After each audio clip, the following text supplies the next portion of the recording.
যে সামরিক নেতা সামরিক অফিসাররা এই ষড়যন্ত্রের সাথে জড়িত ছিল এবং যে সকল রাজনৈতিক নেতারা জড়িত ছিল তাদেরকে বহু করে পদোন্নতি দিয়ে এই হাসিনা তাদেরকে এই অসৎ নোংরা অফিসারদেরকে সর্বোচ্চ পর্যায়ে আসীন করেছে।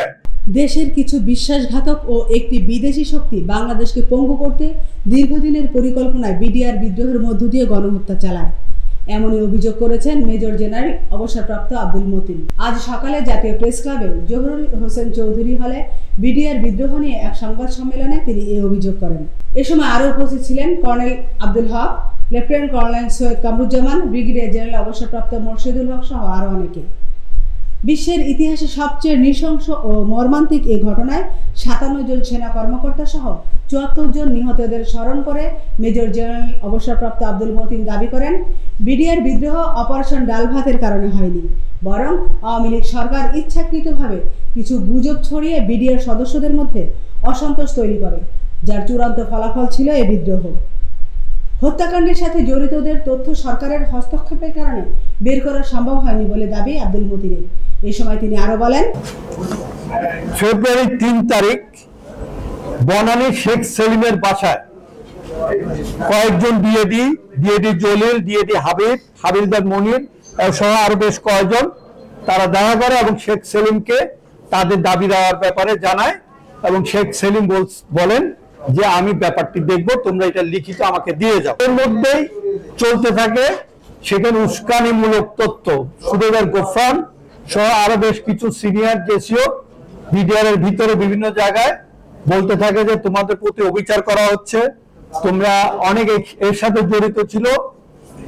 অবসরপ্রাপ্ত কিছু জ্যেষ্ঠ জেসিও এবং এনসিও তারা বলতে থাকে যে দেখো আমরা আমাদের সময়ে আমরা মানে অনেক জায়গায় উপরি কামাই করেছি, তোমরা এটা করতে পারছো না, করতে না পারলে তোমরা বাড়িটার এগুলো কিছু করতে পারবে না, আর এই যেখানে যদি আর্মি অফিসার থাকে এটা তোমাদেরকে করতে দিবে না, তোমরা বিসিএস ক্যাডারের জন্য দাবি জানাও। 16 ফেব্রুয়ারি মাগরিবের নামাজের পর সদর রাইফেল ব্যাটালিয়নের মাঠে একটা বৈঠক হয়, সেখানে সিদ্ধান্ত হয় যে অফিসারদেরকে জিম্মি করে তারা দাবি দেওয়া আদায় করবে। এখানে মানে সিপাহী পর্যায়ে, সিপাহী এবং করণিক পর্যায়ে এরা উপস্থিত ছিলেন। 18 ফেব্রুয়ারি 7:30টায় জাকিরের কোচিং সেন্টারে 1 ঘন্টা ব্যাপী একটি বৈঠক হয়। সেই বৈঠকে মানে প্রায় 10-12 জন উপস্থিত ছিল, এখানে বেসামরিকও ছিল এবং সার্ভিং সৈনিকরাও ছিল। তারপরে 21 ফেব্রুয়ারি জানেন যে কিছু লিফলেট পাওয়া যায়, আরইসিও কর্তৃক উদ্ধার হয়, এটার জন্য একটা কাউন্টার লিফলেট তৈরিও করা হয়, এটা কয়েকটা জায়গায় বিতরণও করা হয়। আরেকটি জিনিস হচ্ছে যে এই জিনিসটা যে আগে থেকে হতো মানে পরিকল্পিত, সেখানে ডিএডি লুৎফুর রহমানের ছেলে, ডিএডি লুৎফুর রহমান তখন ঢাকায় থাকতেন না, তার ছেলে ঢাকা কলেজে পড়তো, ডিএডি তৌহিদের বাসায় থেকে পড়াশোনা করত। জাস্ট ঘটনা ঘটার 3-4 দিন আগে ডিএডি লুৎফুর রহমান তার ছেলেকে নেত্রকোণে তাদের বাসায় নিয়ে যায়, কি কলেজ থেকে খোলা ছিল। তারপরে কর্নেল ইলাহি যিনি মারা গেছেন, যিনি সর্বশেষ সেনা সদস্য মানে যাকে হত্যা করা হয় একদম 26 ফেব্রুয়ারির ভোর রাতে, তার মোবাইলে একটা আমরা মেসেজ পাই, তখন সে মারা নেয়, তার মোবাইল করে সেখানে লেখা ছিল তার অফিসারদেরকে সে মানে একটা উপদেশ দেয়, সাবভার্সিভ অ্যাক্টিভিটিস হওয়ার সম্ভাবনা আছে, তোমরা সাবধানে থেকো। সে তখন দিনাজপুরের সেক্টর কমান্ডার ছিল, কেবল জয়েন করে সে বিডিআর এর মানে সপ্তাহের এসেছে। 22 ফেব্রুয়ারি বাড়তি নিরাপত্তা নেওয়া হয়, অফিসারদের কোয়ার্টার গার্ডে নিরাপত্তার দায়িত্ব দেওয়া হয়, ডিউটি দেওয়া হয়। এটা আমার কাছে মনে হয় একটা অ্যাবনর্মাল একটা সিচুয়েশন। সাধারণত কোয়ার্টার গার্ডে কখনো অফিসার ডিউটিতে থাকেন না, আমার 37 বছরের জীবনে আমরা কখনো এটা দেখি নাই। আমি 79 সালে কমিশন প্রাপ্ত, সে সময় আপনারা জানেন একটার পর একটা কু হতো, আমরা কোয়ার্টার গার্ডে ডিউটি দিতাম না, আমরা ইউনিটে থাকতাম, কিন্তু এখানে একটা নিয়ম করা হলো যে অফিসার কোয়ার্টার গার্ডে থাকবে। তারপরে 23 ফেব্রুয়ারি এক সৈনিকের পাশে, আমরা সৈনিকের নামটা বের করতে পারি নাই, কয়েকজন ডিএডি একটা মিটিং করে 24শে ফেব্রুয়ারিতে প্যারেড হয়। প্যারেড যাওয়ার আমিও ছিলাম ওইখানে, প্রধানমন্ত্রী তো বক্তৃতা এবং অন্যান্য অনুষ্ঠান শেষে চলে যান।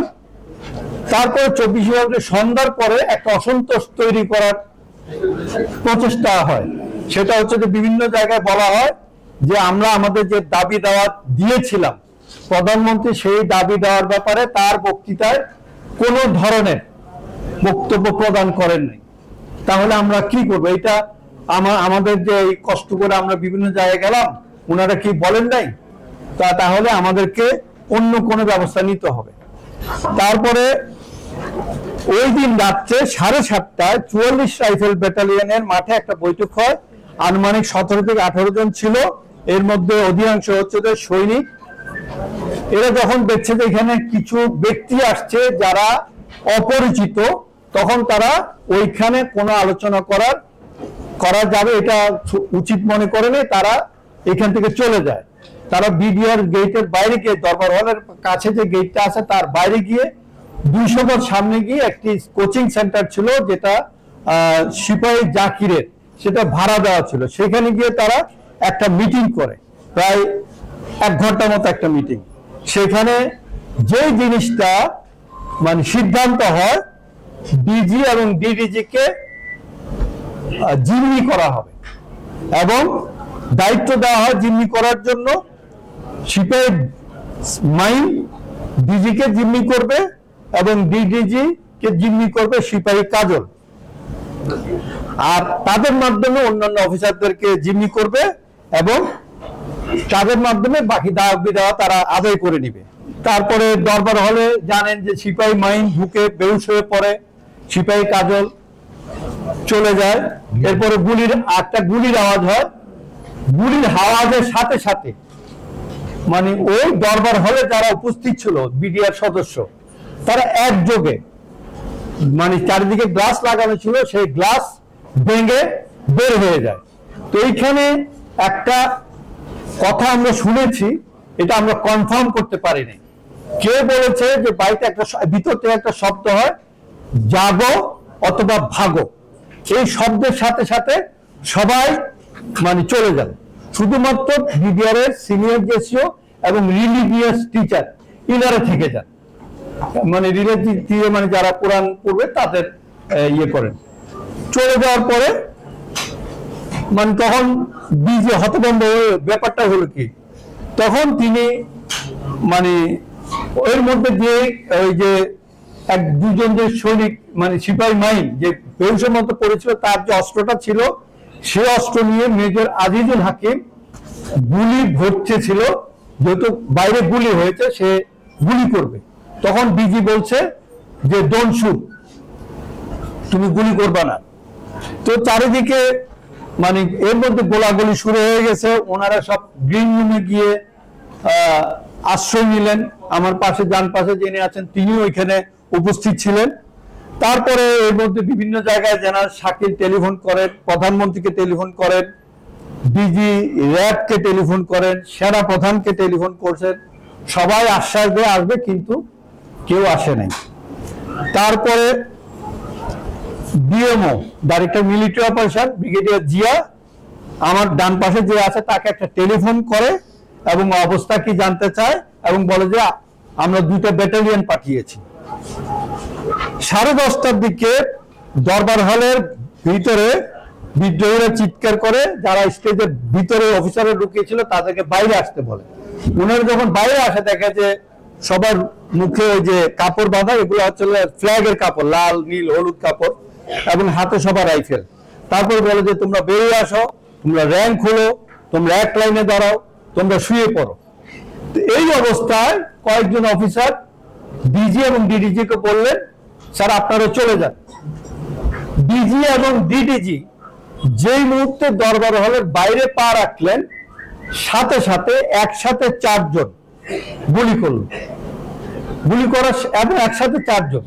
এই 4 জনের মধ্যে আমরা 2 জনের নাম খুঁজে পেয়েছি। সেই 2 জন হচ্ছে সিপাহী মুহিত, সিপাহী সেকান্দর, আর 2 জনের নাম আমরা বের করতে পারি নাই। এর মধ্যে একজন সম্ভবত ছিল সিপাহী সেকান্দর, এবং তখনই ওনারা ওইখানে মারা যান।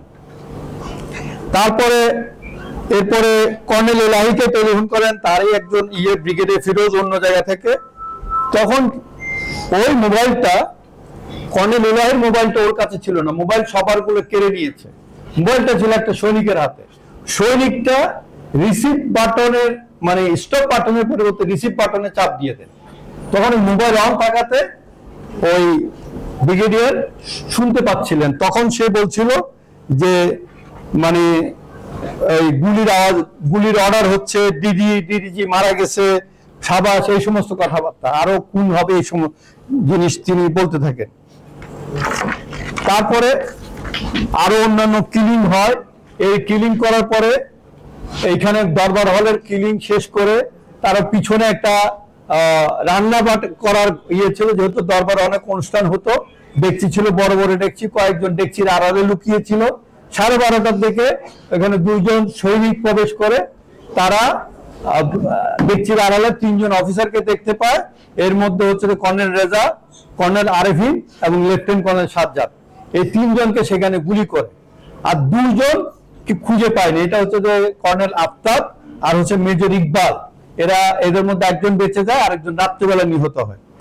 তো যাই হোক, এরপরে লুটতরাজ হয়, বিভিন্ন ঘটনা ঘটে, যেটা মানে আপনারা সবাই জানেন। তো আমি আর এগুলো নিয়ে বলতে চাই না।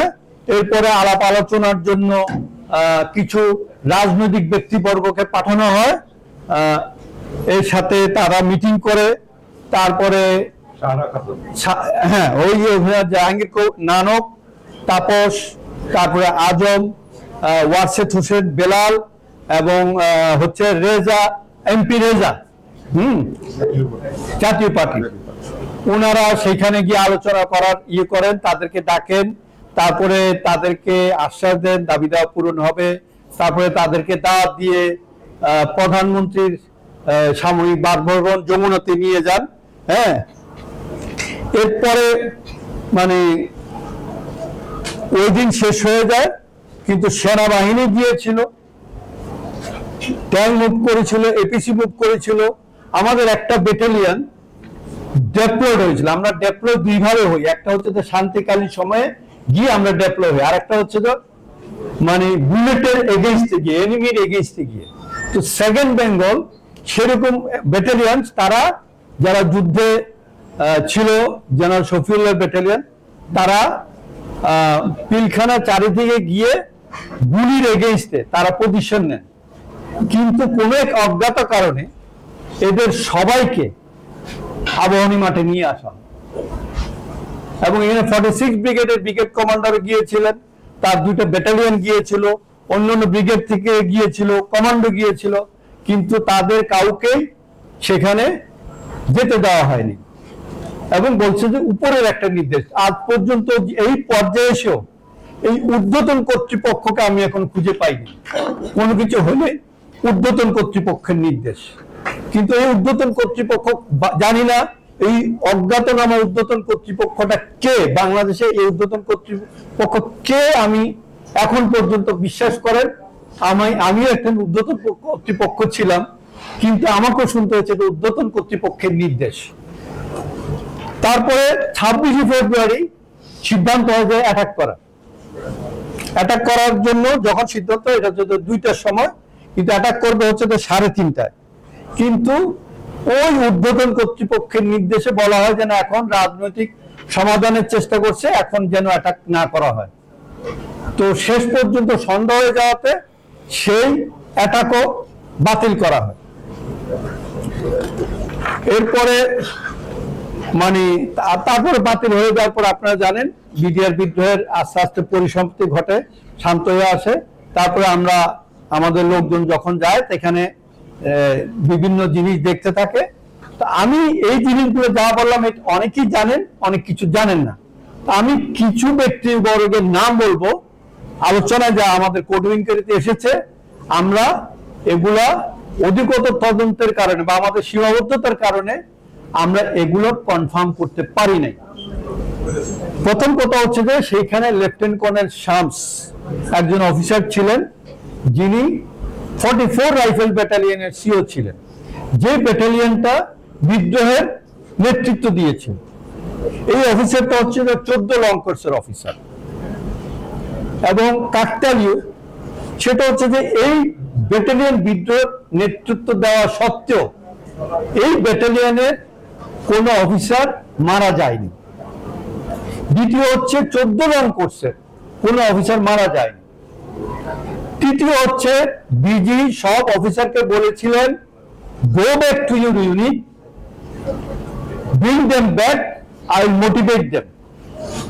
কিন্তু সকলেই তাদের ইউনিটে গিয়েছিল, কিন্তু এই অফিসার সে তার অফিসে যায়নি, সে ব্যাটালিয়নে যায়নি। সে একজন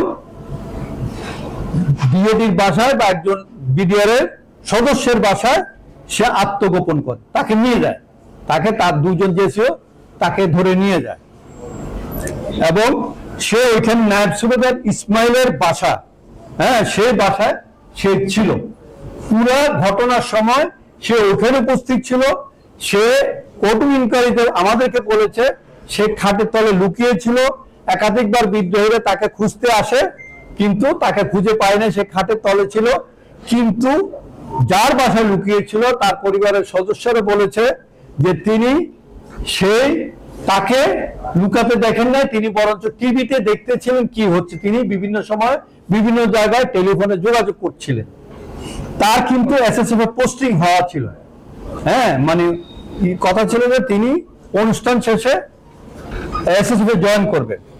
আরেকটা ব্যাপার হচ্ছে সেই সময় প্রধানমন্ত্রী সেই অনুষ্ঠানের সময় আমরা সাধারণত একটা জায়গায় গেলে ওখানে একটা লোকাল সিকিউরিটির ব্যবস্থা করি, তিনি ছিলেন সেই বিডিআর এর প্রধানমন্ত্রীর যাওয়ার সময় চিফ সিকিউরিটি অফিসার। আবার একই ব্যাটালিয়নকে দায়িত্ব দেওয়া হয় দরবার আয়োজন করার। তো এই ধরনের একটা জাতীয় পর্যায়ের অনুষ্ঠানে অন্য অফিসার থাকা সত্ত্বেও একই ব্যক্তিকে আমরা দুইটা টাস্কিং করি না, এটা আমাদের নিয়ম।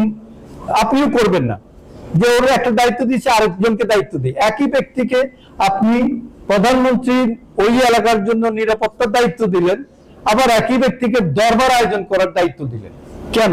এই প্রশ্ন আমার কাছে উত্তর আমি পাই নাই। এরপরে হচ্ছে সে যার সাথে তার টেলিফোন, আমরা টেলিফোন লক বের করেছি যে ওইখানে যে গাড়িটা ঢুকেছিল প্রধানমন্ত্রীর একটা বুলেট প্রুফ গাড়ি, সেই গাড়ির মানে ড্রাইভারের আমরা লক মানে টেলিফোন লক চেক করে দেখেছি, একবার কল রিসিভ করেছে এই টাওয়ার থেকে, একবার কল রিসিভ করেছে ওই টাওয়ার থেকে। এইটা আমাদেরকে একটু চিন্তার মধ্যে ফেলে দেয়। তারপর দেখলাম যে নাম্বারে টেলিফোন করেছে এটা কর্নেল শামসের নাম্বার বা যে বাসা ছিল ওই বাসা থেকে। তো কিন্তু এগুলো সে আমাদেরকে কিছুই বলেনি এবং সে তাকে পরবর্তীতে পিএম এর অফিস থেকে গাড়ি পাঠিয়ে রেজা, ওই যে এমপি রেজা, উনি গিয়ে তাকে উদ্ধার করে নিয়ে যান। তো নিয়ে গিয়ে তিনি সরাসরি এসএসএফ এ জয়েন করেন। আমাদের নিয়ম হচ্ছে যদি পোস্টিং হয় তাহলে আমাদের একটা নিয়ম অনুসরণ করতে হয়, সেটা হচ্ছে যে ইউনিট থেকে আমার পোস্টিং হবে সেই ইউনিট থেকে আমার মুভমেন্ট অর্ডার নিতে হবে যে আমাকে রিলিজ করা হলো। আর যদি কোনো ধরনের দুর্ঘটনা ঘটে, আমি ছুটিতে আসি বা অন্য জায়গায় গিয়েছি, আমি মুভ করার সময় পাচ্ছি না, কেউ আমাকে রিলিজ করছে না, কিন্তু রিলিজ করার কোনো অথরিটি নাই, নিয়ম হচ্ছে যে আমি নিকটস্থ সেনানিবাসের সেনা সদরে অথবা কোনো ইউনিটে যোগদান করব। কিন্তু তিনি তা না করে তিনি সরাসরি এসএসএফ এ জয়েন করেন এবং তিনি একাধিকবার কিন্তু ডিজি এসএসএফ এর সাথে যোগাযোগও করেন। তাকে যখন আমি জিজ্ঞেস করি যে তুমি এসএসএফ এ গেলে কেন, তুমি তো জানো, বলে স্যার আমাকে ডিজি এসএসএফ বলেছে। আমি যে ডিজি এসএসএফ বলে তুমি যদি সেনা সদর স্টেশন হেডকোয়ার্টারকে জয়েন করতা, সেখান থেকে মুভমেন্ট অর্ডার নিয়ে যেতা, তাহলে তো মানে রুল ভঙ্গ হতো না। আচ্ছা, এখন তার অন্য একটা পরিচয় আছে, তিনি হচ্ছেন ইঞ্জিনিয়ার মোশাররফ হোসেন, যিনি মিরসরাই বাড়ি, যিনি একসময় মন্ত্রী ছিলেন, তার বোনের ছেলে মেজর জাহিদি। এইটাও আমাদের কাছে একটা সাসপেক্টেড মনে হয়েছে। তিনি একাধিকবার জেনারেল তারেকের সাথে যোগাযোগ করেছেন, জেনারেল তারেকের সাথে মানে ডিজি শাকিলের যোগাযোগ করে দিয়েছিলেন। তিনিও সেইখানে একটা ওই ঘটনার যখন শুরু হয়ে যায় তাকে নিয়ে যায়, তাকে একটা ওইখানে নিরাপত্তা হেফাজতে রাখা হয়। হ্যাঁ, তিনি আমাদের কাছে বিভ্রান্তিমূলক তথ্য প্রদান করেন এবং তাকেও এইভাবে উদ্ধার করে নিয়ে যাওয়া হয়, মানে যেভাবে কর্নেল শামসকে নিয়ে যাওয়া হয়, সে নিরাপদেই ছিল এবং সেখান থেকে সে উদ্ধার। আমি আরেকটা জিনিস বলতে ভুলে গিয়েছি, কর্নেল শামস অনেক লম্বা, সে বোরকা পরে কিন্তু একবার চেষ্টা করেছিল বের হয়ে যাওয়ার, হ্যাঁ, কিন্তু তার লম্বা হওয়ার কারণে যে বোরকা পরেছিল সেই বোরকাটা খাটো হওয়ার কারণে সে প্ল্যান পরিত্যাগ করে। এবং পরবর্তীতে যখন আমাদের প্রমোশন বোর্ড হয়, আমাকে ডিজিএসএসএফ অনুরোধ করে তার প্রমোশনের জন্য যেন আমি কোনো ভেটো না দিই। আমি বললাম যে ভাই, সে আমার অফিসার না, আর আমি কোডমিনকারী সংক্রান্ত বিষয়ে কোনো আলাপ করব না। এখন তারপরে তার নাম যখন আসে তখন অনেক বলছে তার সম্পর্কে, সেই বা সে প্রমোশন পায় নাই। পরবর্তী বোর্ডে সে ফুল কর্নেল হয়, তারপরে বোর্ডে সে ব্রিগেডিয়ার হয় এবং তাকে ওয়াশিংটনে ডিএ হিসেবে পাঠিয়ে দেওয়া হয় এবং রিটায়ারমেন্ট আগ পর্যন্ত তিনি ওয়াশিংটনেই ছিলেন। ডিজিএফআই আমাদের একটা ভাইটাল অর্গান এবং এখন সেটা হচ্ছে ভীতিকর একটা অর্গানাইজেশন হয়ে গিয়েছে আমাদের সবার জন্য। আমাদের যে পরিচিতি ছিল যে সম্মানের, সেই পরিচিতিটা ধুলায় মিশিয়ে দিয়েছে এই ডিজিএফআই। তার আগেও পলিটিক্যালি ব্যবহৃত হয়েছে, কিন্তু 2009-এর আগে এইভাবে হয়নি। তারা একটা দানব তৈরি করেছে।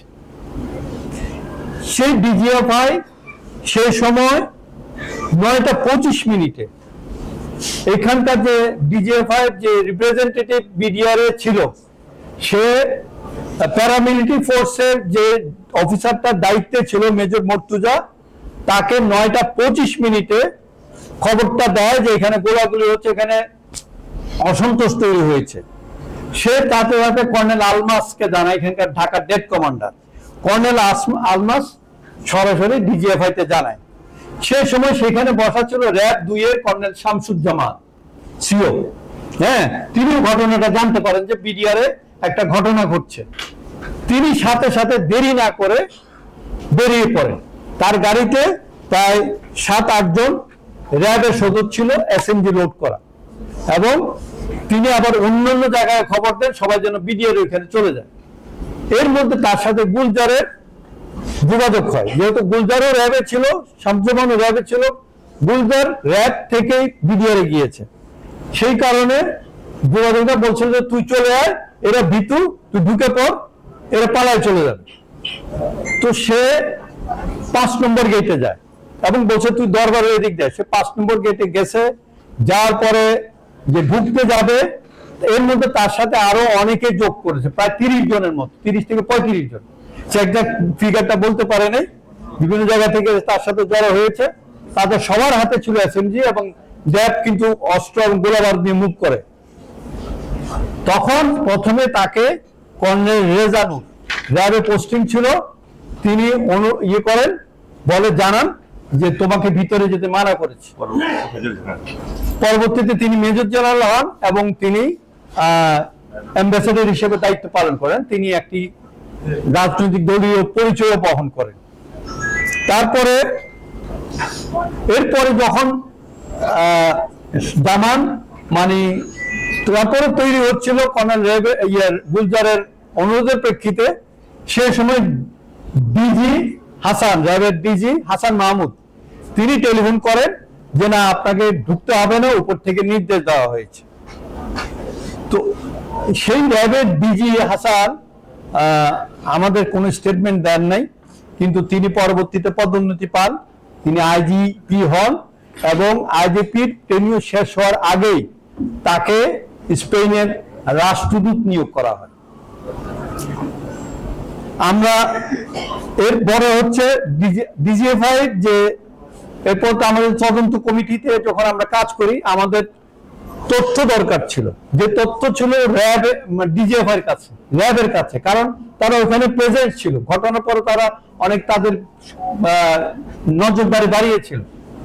আমরা ডিজিএফআই কে চিঠি লিখি যে আপনাদের যে সমস্ত অফিসার বা সদস্য বিডিআর এর ওইখানে কর্মরত ছিল জানে, তাদেরকে কটুবিনকারীতে স্টেটমেন্ট দেওয়ার জন্য পাঠানো অনুরোধ করে।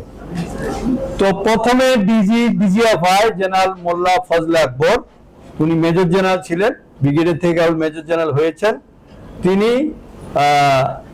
জেনারেল জাহাঙ্গীর আলম চৌধুরীকে টেলিফোন করেন যে ডিজিএফআই থেকে কোনো ব্যক্তি কটুবিনকারীতে স্টেটমেন্ট দিতে যাবে না। তো জেনারেল জাহাঙ্গীর আমাকে বলেন না, জেনারেল জাহাঙ্গীর জেনারেল ইয়েকে বলেন, মোল্লা ফজলে আকবরকে বলেন তুমি জেনারেল মতিনকে বলো, ও এগুলো কোঅর্ডিনেট করছে। তো উনি আমাকে টেলিফোন করেন যে তোমরা নাকি ডিজিএফআই এর স্টেটমেন্ট চেয়েছিল। আমরা জি স্যার চেয়েছি। বলে আমাকে বলো যে কোন গোয়েন্দা সংস্থাকে স্টেটমেন্ট দেয়। আমি বললাম স্যার কেন দিবে না স্যার, আমরা তো বিভিন্ন ইউনিটে চাকরি করার সময় গোয়েন্দা সংস্থার প্রতিবেদনের প্রেক্ষিতে অনেক অ্যাকশন নেই। তার এটা তো এমন একটা ঘটনা যেটা পৃথিবীর ইতিহাসে ঘটনা নাই, তো এখানে স্টেটমেন্ট দিতে অসুবিধা বলেন আমার কোনো অফিসার স্টেটমেন্ট দিবে না। এবং আমরা ডিজিএফআই থেকে কোনো ধরনের ন্যূনতম সাহায্য পাইনি, অথচ তারাই উচিত ছিল আমাদেরকে সহায়তা করা।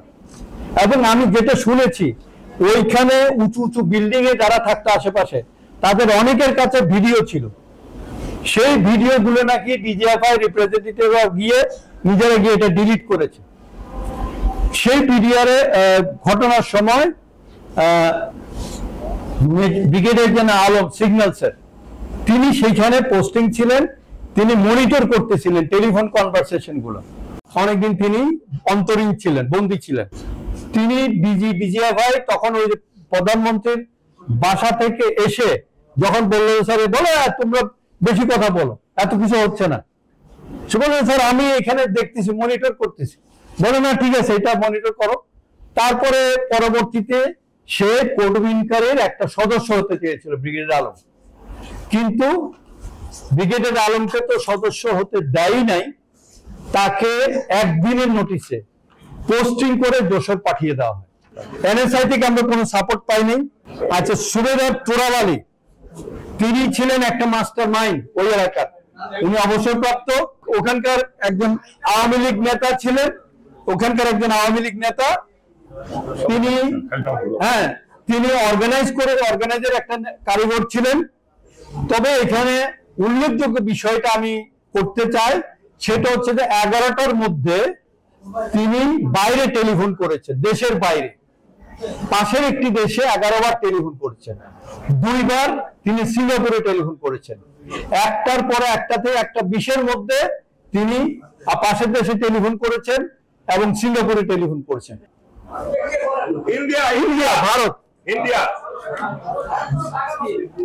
ভারত ব্যারিস্টার ফজলুল তাপসের এখানে ভূমিকা ছিল, সরাসরি ভূমিকা ছিল। সারা খাতুন ওখানে গিয়েছেন, কি কারণে গিয়েছেন আমরা জানি না। উনি ওইখানে গিয়ে অস্ত্র সারেন্ডারের একটা নাটক করেছেন, কিন্তু ওইখানে যে ফ্যামিলি বসা ছিল, আটকা ছিল, তাদের কোনো খোঁজ খবর নেন নাই। তিনি শুধু বিডিআর শরীরদের বলছে তোমাদের অস্ত্র তোমরা জমা দিয়ে দাও, আমি চলে যাচ্ছি, এটা বলে উনি চলে আসেন। তারপর হচ্ছে যে সোহেল তাজ, উনি স্বরাষ্ট্র প্রতিমন্ত্রী ছিলেন, উনার কোনো ভূমিকা দেখি নাই, কিন্তু আমরা শুনেছি তিনি যারা খুনি তাদেরকে বাইরে পাঠানোর ব্যাপারে সুবিধা করে দিয়েছিলেন। এবং এটা আমাকে বলেছিলেন জেনারেল এরশাদ, যেটা আমাদের কটুবিনকারীর যে নামগুলো আমরা আনতে পারিনি আমাদের সীমাবদ্ধতার কারণে। হ্যাঁ, এবং জেনারেল এরশাদ আমাকে বলেছেন আমি জানি কারা কারা এই প্লেনে করে খুনিদেরকে বাইরে পাঠানোর ব্যবস্থা করেছে।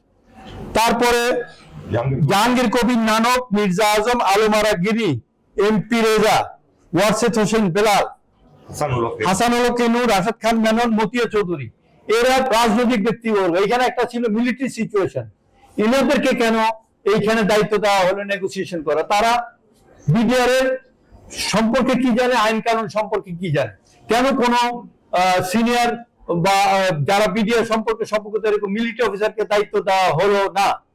সেটা আমার একটা বড় ধরনের প্রশ্ন থেকেই যাবে। আমরা একটা উদাহরণ দিতে পারি, আনসারে একটা বিদ্রোহ হয়েছিল, সে সম্ভবত 91 এই সময় কোন একটা সময়, সে সময় আনসারের বিদ্রোহ দমন করার জন্য, তো নেগোশিয়েট করার জন্য যাকে দায়িত্ব দেওয়া হয়েছিল, পরবর্তীতে তিনি সেনাপ্রধান হয়েছিলেন জেনারেল মাহবুবুর রহমান। হ্যাঁ, তিনি এর আগে আনসারের ডিজি ছিলেন, তিনি সেখানে অত্যন্ত পপুলার ছিলেন, তাকে দিয়ে এই আনসারের বিদ্রোহটাকে নেগোশিয়েট করা হয়। তাহলে সে একই জিনিস কেন এখানে অনুসরণ করা হলো না, কেন কোনো মিলিটারি ব্যক্তিকে এখানে দায়িত্ব দেওয়া হলো না? আচ্ছা, তারপর হচ্ছে যে জেনারেল আজিজ, যিনি সেনা প্রধান হয়েছেন, যিনি আমাদের সেনাবাহিনীর মানে যা কিছু গৌরব ছিল ধুলায় লুণ্ঠিত করেছেন। 18 সালের ইলেকশনে তিনি বলেছেন শতাব্দীর শ্রেষ্ঠ ইলেকশন হয়েছে। তিনি আর্মির হেডকোয়ার্টারে তখন কর্মরত ছিলেন। তাকে পাওয়া গিয়েছে, দেখা গিয়েছে, এটা আমরা কনফার্ম করতে পারি না। অনেকেই আমাকে বলেছেন তাকে ঘটনা যখন ঘটে তিনি সিভিল ড্রেসে পিলখানের আশেপাশে ছিলেন। পরবর্তীতে ঘটনা থেমে যাওয়ার পরে তাকে দায়িত্ব দেওয়া হয় ওইখানকার একটা ব্যাটালিয়নে এবং পিলখানার সিকিউরিটি। কেন, আর কোনো অফিসার ছিল না, উনি আর্টিলারি অফিসার। আমি আর্টিলারি অফিসার বলে ইয়ে করছি না, আর্টিলারি অফিসার সেনা প্রধান হয়েছে, কিন্তু এখানে ইনফ্যান্ট্রি ব্যাটালিয়ন ছিল এই 46 ব্রিগেডে, 9 ব্রিগেড ছিল। সেইখান থেকে তাদেরকে এনে এখানে নিরাপত্তা দায়িত্ব দেওয়া যেতে পারে এবং ওইখানে থাকতে তিনি ফুল কর্নেলের প্রমোশন প্রাপ্ত হন এবং তাকে এখানে ঢাকা সেক্টরে নিয়োজিত হয়। আপনি আরেকটা জিনিস স্মরণ করে দেন, কেয়ারটেকার গভর্নমেন্টের সময় ওনার যখন নাম আসে সেই প্রমোশন বোর্ডে আমি ছিলাম, তাকে আমরা প্রমোশন দেই নাই তার ভাইয়ের ওই সন্ত্রাসী কার্যকলাপের সম্পৃক্ততার কারণে। যে এরকম একটা অফিসারকে উপরে তোলা মানে একটা সন্ত্রাসী পরিবারকে উৎসাহিত করা। ব্রিগেডিয়ার জেনারেল সরওয়ার্দী, পরবর্তীতে উনি লেফটেন্যান্ট জেনারেল হন, উনি তখন এনডিসি করছিলেন। তিনি কোনো দায় দায়িত্বের মধ্যে পড়েন না। তিনি কি কারণে যমুনাতে চলে যান, সেখানে গিয়ে উনি বিভিন্ন ওই যারা আলোচনার জন্য গিয়েছে তাদেরকে বলেন তোমাদের কিছু হবে না, হ্যাঁ তোমরা ঠান্ডা থাকো, তোমাদের ইয়ে করা হবে। তারপরে উনি তাদেরকে ইয়ে করেন, ওখান থেকে আরেকজনের টেলিফোনের মাধ্যমে ডিএডি রহিমের সাথে কথা বলেন, তিনি একই কথা বলেন না তোমাদের দাবি দেওয়া ইয়ে করা হবে। তিনি কেন একটা ছাত্র হয়ে কোনো দায় দায়িত্বের মধ্যে না পড়েও তিনি কেন যমুনাতে গেলেন? তারপরে মোল্লা ফজল আকবরের কথা বলেছি, যেটা ডিজি ভাই ছিলেন, তিনি ওই আমি শুনেছি জেনারেল তারেকের সাথে মিলে যে মানে ইয়েকে যারা কর্ডন করেছিল তাদেরকে উইথড্র করে আবাহনী মাঠে নিয়ে আসার জন্য সেনাবাহিনী গিয়েছে ওইখানে যুদ্ধ করার জন্য, আবাহনী মাঠে ফুটবল খেলার জন্য যায় নাই। কেন তাদেরকে সেখান থেকে উইথড্র করে নিয়ে আসা হলো? কেন একটা কর্ডন করা পরিস্থিতি থেকে একদম মানে অনিরাপদ জায়গা যারা ভেগে যাচ্ছিল, কর্ডন থাকলে তারা ভেগে যেতে পারতো না, কেন এই নিরাপত্তা বেষ্টনী তাকে ভেঙে সবাইকে নিয়ে বলা যে গোলাগুলি হচ্ছিল? তো আমরা তো গোলাগুলি ফেস করতে অভ্যস্ত, তো গোলাগুলি ছাড়া কি আমরা যুদ্ধে যাবো নাকি?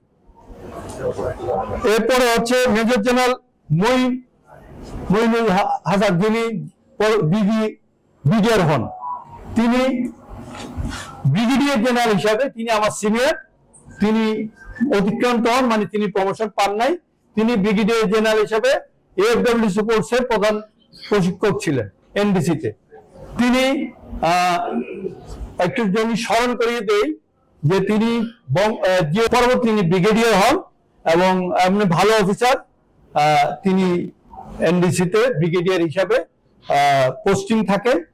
সেই সময় তাকে পদোন্নতি দিয়ে ব্রিগেডিয়ার বানানো হয়। আমার কথা হচ্ছে যে এই ধরনের পরিস্থিতিতে আমরা এমন কাউকে পাঠাই না যার কমান্ড এক্সপিরিয়েন্স নাই। এটা এমন একটা সিচুয়েশন, আপনাকে পাঠাইতে হলে কমান্ড এক্সপিরিয়েন্সের লোক পাঠাতে হবে, যিনি ডিভিশন কমান্ড করেছেন অথবা সেপারেট ফোর্স কমান্ড করেছেন। এইরকম অফিসার তো আমাদের অভাব ছিল না। হঠাৎ করে সেখানে ব্রিগেডিয়ার জেনারেল মঈনকে প্রমোশন দিয়ে তাকে কেন এখানে পাঠানো হলো? দ্বিতীয় কথা হচ্ছে যে ডিজির যে বাসাটা ছিল আমরা তখনও তদন্ত শেষ করিনি। এখানে অনেক আলামত ছিল, গ্রেনেড ছিল, মানুষের রক্তের দাগ ছিল, মানে গুলাগুলি ছিল এখানে। তিনি কয়েকদিনের মধ্যে, স্বল্পতম সময়ের মধ্যে তিনি সেটা পরিষ্কার করে তিনি সেই বাসায় উঠে যান। এখানে এভিডেন্স নষ্ট করা হয়েছে ইচ্ছাকৃতভাবে।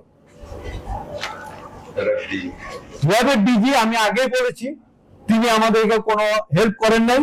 আমরা র্যাব ডিজি হাসান মাহমুদ, আমরা র্যাবের হেডকোয়ার্টারে প্রথম দিকে যখন গিয়েছিলাম তখন কিছু তথ্য পেয়েছে, আইজি হল এবং অ্যারেস্ট আছে এখন। তিনি তখন তাকে তিনি হেল্প করেন, কিন্তু পরবর্তীতে আরেকদিন যখন গিয়ে কয়েকদিন পরে তখন আমাদেরকে জানানো হয় যে র্যাব থেকে কোনো ধরনের ইনপুট দেওয়া হবে না। হ্যাঁ, আমরা জাতীয় পর্যায়ে দিই। তো আমরা বললাম যে কেন, এটা তো আমরা তো সম্মিলিতভাবে একটা করছি। পরে যেন আমাদেরকে সেই উপরের নির্দেশের কথাই বলা হলো।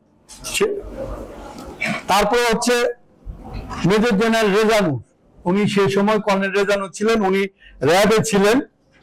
র্যাবে যে শামসুজ্জামানকে ভিতরে ঢুকতে নিষেধ করেছে সেই রেজানুর, পরবর্তীতে তিনি ব্রিগেডিয়ার মেজর জেনারেল হয়ে যান এবং তিনি রাষ্ট্রদূত নিয়োগপ্রাপ্ত হন। তারপরে হচ্ছে যে মুন্নি সাহা, সাংবাদিক, আপনাদের জানেন, কেউ জানলো না, আমরা জানি না, মুন্নি সাহা ওইখানে লাইভ করা শুরু করলেন এবং যে সমস্ত অসন্তোষের কারণ ওখানে গুজব ছড়ানো হয়েছিল সেই গুজব তিনি মিডিয়ার মাধ্যমে পুরো বাংলাদেশে এবং পুরো পৃথিবীতে ছড়িয়ে দেন এবং যার কারণে যে বিদ্রোহটা, যে হত্যাযজ্ঞটা শুধুমাত্র পিলখানার মধ্যে সীমাবদ্ধ ছিল সেটা পুরো সারা দেশে ছড়িয়ে পড়ে। এবং কেন উনি কাছ থেকে খবর পেয়ে তিনি সেখানে গেলেন, কে তাকে এই খবরটা দিল যে পিলখানায় একটা গন্ডগোল হচ্ছে। আচ্ছা, আমি আরেকটা ঘটনা বলি। সাদেক হোসেন চৌধুরীর ভাই, ওনার সাথে আমার একটা ভালো সম্পর্ক আছে, আমি সবসময় ওনার সাথে কথাবার্তা হয়। তিনি আমাকে একটা তথ্য দেন, সেটা হচ্ছে যে তিনি যখন গোলাগুলির সব সংবাদটা শুনেন যে বিডিআর একটা গোলাগুলি হচ্ছে, তিনি এটা সঠিকতা যাচাই করার জন্য তিনি তোফায়েল আহমেদ সাহেবকে টেলিফোন করেন, রাজনীতির তোফায়েল আহমেদ। তো তোফায়েল আহমেদ তখন বলে যে আমি তো যমুনায় আসছি, প্রধানমন্ত্রী আমাকে ডেকেছেন। তো বলছে ভাই আমি এরকম একটা খবর শুনছি, ঘটনা কি সত্য? বলে আমি তো জানি না। আচ্ছা তুমি দাঁড়াও। তো উনি মোবাইল অন রেখে তৎকালীন প্রধানমন্ত্রীর সাথে কথা বলে জানতে চান বিডিআর কি কোনো গোলাগুলি হয়েছে কিনা। প্রধানমন্ত্রী তখন বলে না কোনো গোলাগুলি হচ্ছে না। আচ্ছা, গোলাগুলি যদি না হয়ে থাকে, কোনো যদি অসন্তোষ না হয়ে থাকে, তাহলে প্রধানমন্ত্রী যমুনায় এই সমস্ত সিনিয়র নেতাদের কেন দাওয়াত দিলেন? এই প্রশ্নটা আমরা উত্তর খুঁজে পাইনি। তারপরে হচ্ছে ওই যে অ্যাম্বুলেন্সে করে কিছু বের হয়ে যায়, কারা বের হয় সেটা জানি না। তারপরে প্লেনে করে নাকি কেউ একটা গ্রুপ দুবাই চলে যায়, বিশেষ করে খুনি গ্রুপ। হ্যাঁ, এটা আমি জেনারেল এরশাদ সাহেব আমাকে কনফার্ম করেছেন। উনি একসময় রাষ্ট্রপতি ছিলেন, উনি বিশ্ব আমার চেয়ে খবর, এবং উনার যেহেতু ভাগ্নে মারা গিয়েছে সেই জন্য উনি আমাদের চেয়ে খবর বেশি রাখেন। তো এরপরে হচ্ছে আর একটা জিনিস, এটা আপনাদের এখানে লেখা নেই, প্রধানমন্ত্রী থাকতেন তখন সুজা সদনে, উনি যাওয়ার কথা হচ্ছে যে গণভবন তখন পরিষ্কার পরিচ্ছন্ন হচ্ছিল, কারণ গণভবনে কেউ থাকতো না। তাহলে উনার হঠাৎ করে গণভবনের পরিবর্তে তড়িঘড়ি করে সুজা সদন ছেড়ে যমুনায় কেন গেলেন? এবং যখন গিয়েছেন তখনও কিন্তু ওখানে রং করেছে, সে রং শুকায় নাই, সেই রঙের গন্ধ ছিল। এবং আমার কাছে অনেকে বলছে, আমি যমুনায় যাই নাই কখনো, যে যারা ওইখানে সিনিয়র অফিসার গিয়েছিল তারা বলছে যে কয়েকজন বলছে যে আমাদের গায়ে এই জানলার রং বা দরজার রং কাপড়ে লেগে গিয়েছিল ইউনিফর্ম। এত তাড়াহুড়ো কি ছিল যে মানে যমুনায় যেতে হবে? উনি তো এতদিন ছিলেন, কে তাকে মানে এই উপদেশটা দিয়েছিল? তো এই জিনিসগুলো আমরা বের করতে পারি নাই, কারণ আমাদেরকে কেউ সহযোগিতা করেনি। এরপরে আমি আগে বলেছি 2009 সাল থেকে আমি অপেক্ষায় ছিলাম এই তথ্যগুলো আপনাদের সামনে উপস্থাপন করার জন্য। মহান আল্লাহ তাআলার কাছে শুকরিয়া আদায় করছি, আমি আপাতত উপস্থাপন করতে পারছি, এবং প্রার্থনা করতাম তিনি যেন সেইটুকু সময় অন্তত আমাকে বাঁচিয়ে রাখেন, যাতে আমি আমার এই কথাগুলো বলে যেতে পারি। কেউ বলুক আর না বলুক, আমি যেন আমার মনের দুঃখটা শেয়ার করে যেতে পারি। কারণ যারা মারা গিয়েছে তারা আমার খুব ক্লোজ। এখানে 3 জন আমার কোর্সমেট ছিল, আমার একজন ক্লাসমেট ছিল, স্কুল লাইফের ক্লাসমেট, একসাথে সেনাবাহিনীতে জয়েন করেছি, একসাথে থাকতাম। 3 দিন পরে তার রিটায়ারমেন্টে যাওয়ার কথা ছিল। সে আমাকে প্যারেডের দিন চেয়ারে বসিয়ে দিয়ে আমাকে বলেছিল কানে কানে, 3 দিন পর আমি কিন্তু পেনশনে চলে যাচ্ছি, টেনশন লাইসে চলে যাচ্ছি। হ্যাঁ, সে চলে গিয়েছিল টেনশন লাইসে, তার সাথে আমার কোনো কথা হয়নি। আমার সবচেয়ে ঘনিষ্ঠ বন্ধু, আমার 3 দিন কোর্সমেট, আমার অনেক ছাত্র, তাদেরকে আমি হারিয়েছি আজীবনের জন্য। তাদের পরিবারদেরকে কি মানে ইয়ে দিব, সান্ত্বনা দিব, আমি কথা বলতে পারিনি তাদের সাথে, চোখ নিচ করে বলে আমি তো সেরাপদ বাহিরে একটা উচ্চতর কর্তৃপক্ষ ছিলাম, আমি তো পারিনি তাদেরকে রক্ষা করতে। আমি মনে করি এই হত্যাকাণ্ডের শুধুমাত্র অপারেশন ডাল ভাতের জন্য কিংবা রেশন ভিত্তির জন্য হয়নি। আমি মনে করি এটি একটি দীর্ঘদিনের পরিকল্পিত হত্যাকাণ্ড, যার মাধ্যমে বাংলাদেশকে দুর্বল করার পরিকল্পনা করা হয়েছে, একটি দেশের করদাত্র বানানোর জন্য। এই পরিকল্পনায় যুক্ত ছিল দেশের কিছু বিশ্বাসঘাতক এবং বাইরের একটি দেশের চক্রান্ত। এই হত্যাযজ্ঞের হাত ধরে এসেছে 5ই মে শাপলা চত্বরের গণহত্যা, ভোটারবিহীন নির্বাচন, শিক্ষা ব্যবস্থা ধ্বংস, বিচার ব্যবস্থা ধ্বংস, আর্থিক খাত ধ্বংস, দুর্নীতির মহা উৎসব, গুম খুনের অবাধ রাজত্ব, রোহিঙ্গা ক্রাইসিস সহ আরো অনেক কিছু, যারা আপনারা জানেন, আমার চেয়ে বেশি জানেন।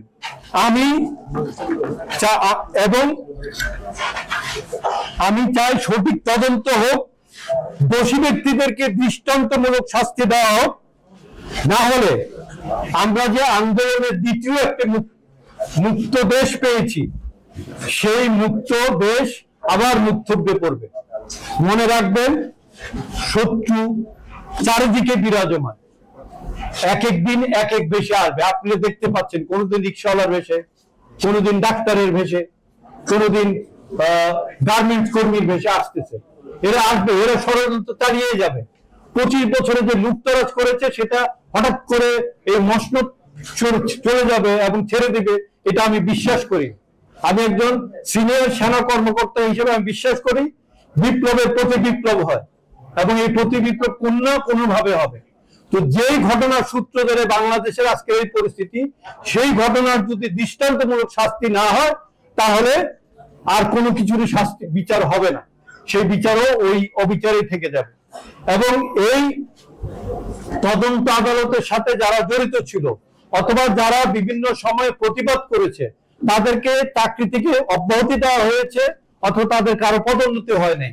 যারা পদগ্রহণ করেছে, যারা সাপোর্ট দিয়েছে, তারা তরতর করে উপরে উঠে গিয়েছে।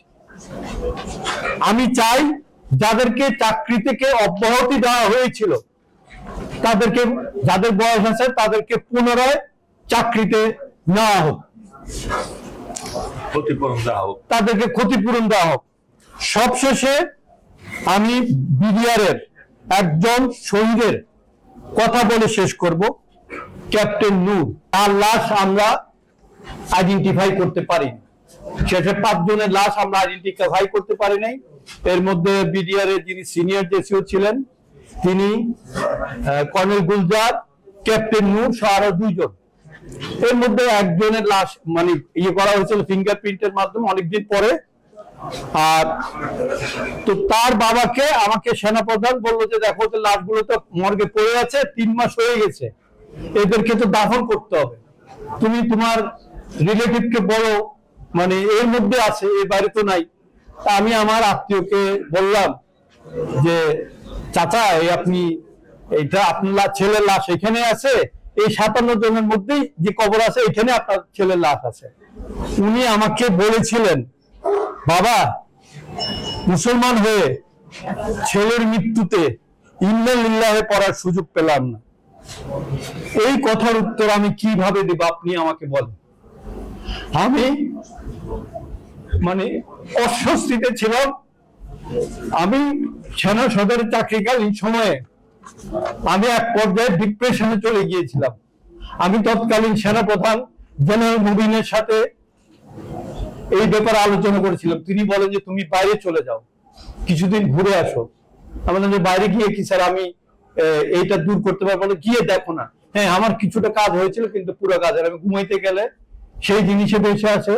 আমি যখন কারো কথা চিন্তা করি যে জেনারেল শাকিল, কর্নেল এরশাদ বা কর্নেল আনিস, ব্রিগেডিয়ার বাড়ি, এদের কথা চিন্তা করলে এদের অরিজিনাল চেহারা কারো কাছে আসে না। সেই বিভৎস চেহারাগুলা আমার চোখের সামনে ভেসে আসে, আমি অনেক সময় ঘুমাতে পারি না। তো আমি আশা করব যে আমি যে বক্তব্যগুলো দিলাম, আমি এর অধিকাংশ কর্মীকারিতে নাই, যেহেতু আমি উচ্চ তদন্ত আদালতে আমরা সুপারিশ করেছি, তদন্ত আদালত এগুলো খুঁজে বের করবে এবং আমার যদি কোনো প্রয়োজন হয় তদন্ত আদালতকে সাহায্য করার জন্য আমি সাহায্য করতে রাজি আছি। যারা যারা সামরিক নেতা, সামরিক অফিসাররা এই ষড়যন্ত্রের সাথে জড়িত ছিল এবং যে সকল রাজনৈতিক নেতারা জড়িত ছিল, তাদেরকে বহু করে পদোন্নতি দিয়ে এই হাসিনা তাদেরকে, এই অসৎ নোংরা অফিসারদেরকে সর্বোচ্চ পর্যায়ে আসীন করেছেন।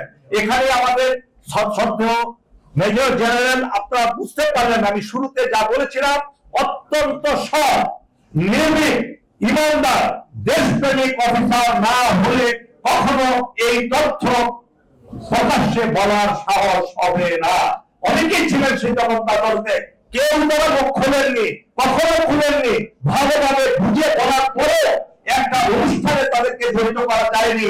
তারা বলেছে তাদের নানা সমস্যা হবে, নানা ধরনের ভয়ভীতির জন্য তারা বলতে পারেননি। আজকে মেজর জেনারেল আব্দুল মতিন তিনি বুঝালেন যে তিনি শুধু সামরিক অফিসারই নন, তিনি একজন সামরিক নেতাও বটে।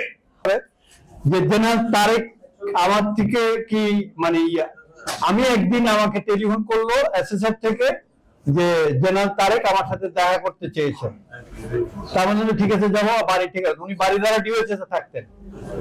আমি আমার গাড়ি নিয়ে যাবো, এসএসএফ থেকে বলা হলো না স্যার আমরা আমাদের গাড়ি নিয়ে আপনাকে নিয়ে যাবো। তা আমাকে নিয়ে গেলেন জেনারেল তারেকের বাসায়, বাড়িধারা ডিওএসএসে। তিনি আমাকে কোড ইনকোয়ারি সম্পর্কে জানতে চাইলেন। তো যেহেতু তার এখানে একটা সংশ্লিষ্টতা আমি পেয়েছি এবং তিনি এবং মোল্লা ফজল আকবর মিলে, আমি বললাম যে না স্যার আমরা এখনো এটা মানে ইনিশিয়াল স্টেজে আছে, এখন আমরা কিছু বের করতে পারি না। হ্যাঁ, তখন উনি আমাকে বলেছিলেন পারলে আমাকে একটা কপি দিও। তো আমি সেই কপি তাকে দেইনি। হ্যাঁ, আমি ওর পরে আর কখনো যাইনি, কিন্তু তিনি বারবার চেষ্টা করেছিলেন আমাদের তদন্ততে কোনো কিছু বের হচ্ছে কিনা।